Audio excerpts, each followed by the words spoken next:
Good morning बच्चों। हम लोग सामाजिक विज्ञान में फ्रांसीसी क्रांति पाठ पढ़ रहे थे और उसमें हम लोगों ने राष्ट्रवाद पढ़ लिया था, राष्ट्र क्या है, और विभिन्न जो क्या कहते हैं शब्दावली थी वो हम लोगों ने पढ़ ली थी और पढ़ा था कि अर्नेस्ट रेनन के अनुसार राष्ट्र क्या होता है। ठीक है, आज हम लोग पढ़ेंगे फ्रांसीसी क्रांति। ठीक, यहाँ से शुरू करेंगे।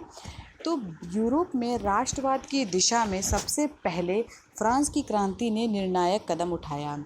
सन 1789 में फ्रांस एक ऐसा राज्य था जिसके संपूर्ण भूभाग पर एक निरंकुश राजा का नियंत्रण था। ठीक है, यानी कि 1789 में क्या हुआ कि एक 1789 तक क्या हुआ कि वहाँ पे एक ही राजा का पूरा वर्चस्व था पूरे फ्रांस में, जिसका नाम था लुई 16वां।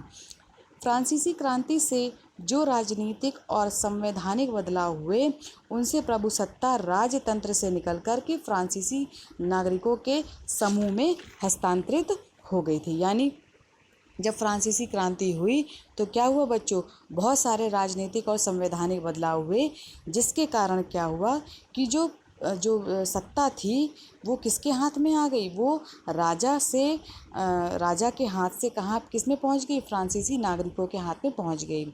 क्रांति ने घोषणा की कि अब लोगों द्वारा राष्ट्र का गठन होगा और वे ही उसके भाग्य का निर्णय करेंगे। यानी कि अब उन्होंने ये बताया फ्रांसीसी क्रांति ने कि अब जो है राष्ट्र का जो गठन है वहाँ की जनता करेगी और वही उसका भाग्य बनाएंगे।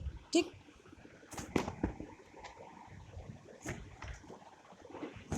फ्रांसीसी क्रांतिकारियों के अनुसार बच्चों, फ्रांसीसी जो राष्ट्र का यह भी लक्ष्य था कि वह संपूर्ण यूरोप के लोगों को निरंकुश शासकों से मुक्त कराए।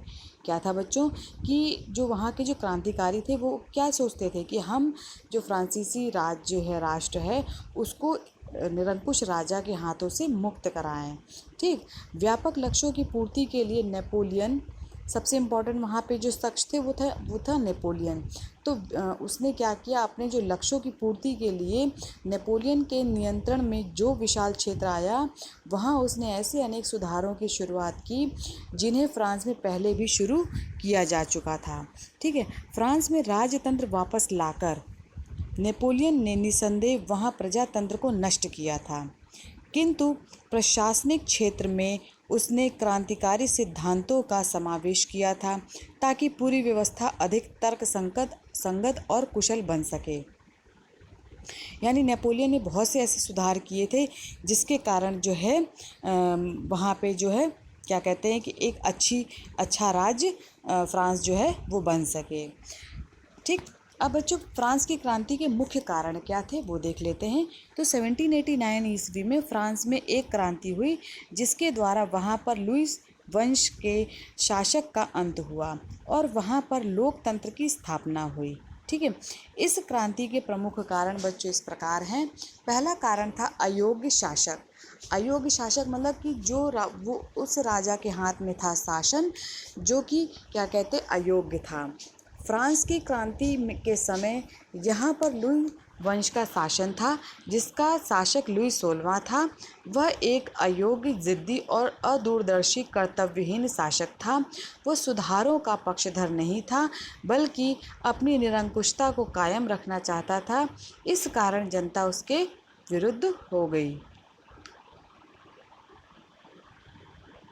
यानी कि वो कोई भी सुधार नहीं करना चाहता था, उसको ऐशो आराम की ज़िंदगी पसंद थी, लेकिन वो जनता के हित के लिए कोई कार्य नहीं किया, इसलिए जो जनता थी उसके विरुद्ध खड़ी हो गई।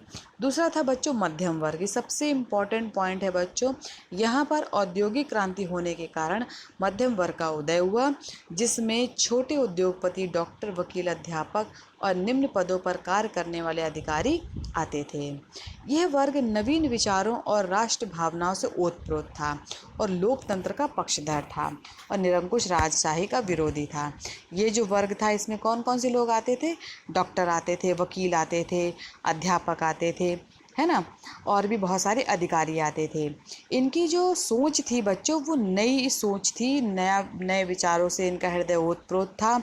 राष्ट्र भावनाएं उनके अंदर कूट कूट के भरी हुई थी और ये लोकतंत्र के पक्षधर थे और ये क्या चाहते थे कि जो निरंकुश राजा से फ्रांस जो है मुक्त हो जाए।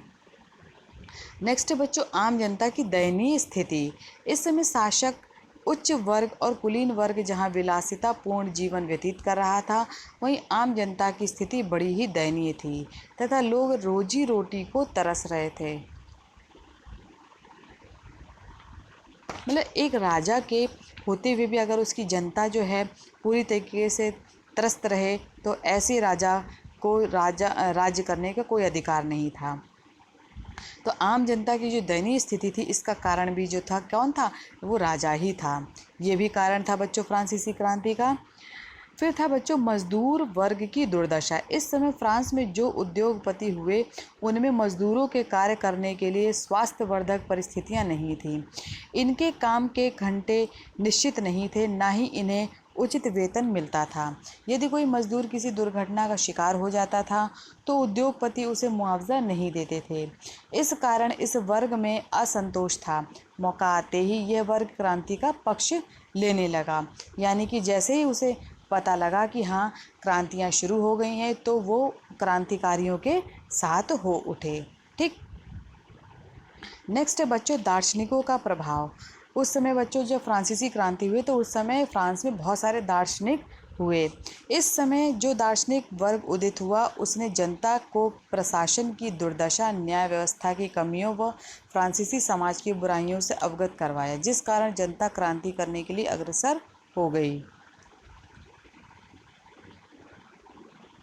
अगर किसी के मन में बच्चों क्या कहते हैं कि किसी के प्रति अगर विचार नहीं रखे जाएंगे, अगर वो गलत काम कर रहा है, तो वो वैसे ही सहता रहेगा। उसी तरीके से जो दार्शनिकों ने भी क्या काम किया, जो आम जनता थी उसके मन में राजा के प्रति जो थी, उसकी सच्चाई बतानी शुरू करी, उसकी कमियों को बताना शुरू किया, है ना।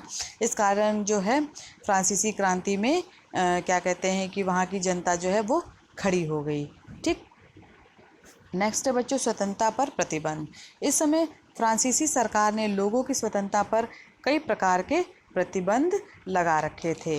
यहाँ तक कि अनेक धार्मिक विश्वासों पर भी प्रतिबंध लगे हुए थे, जिससे जनता में असंतोष की भावना जागृत हो गई थी और वो क्रांति के मार्ग पर बढ़ गई थी। यानी कि ये सारे जो कारण थे बच्चों फ्रांसीसी क्रांति के लिए उत्तरदायी थे, और इन्हीं कारणों की वजह से सन 1789 में फ्रांसीसी क्रांति हुई। नेक्स्ट बच्चों हम लोग नेक्स्ट वीडियो में पढ़ेंगे फ्रांसीसी क्रांति का व्यापक लक्ष्य क्या था।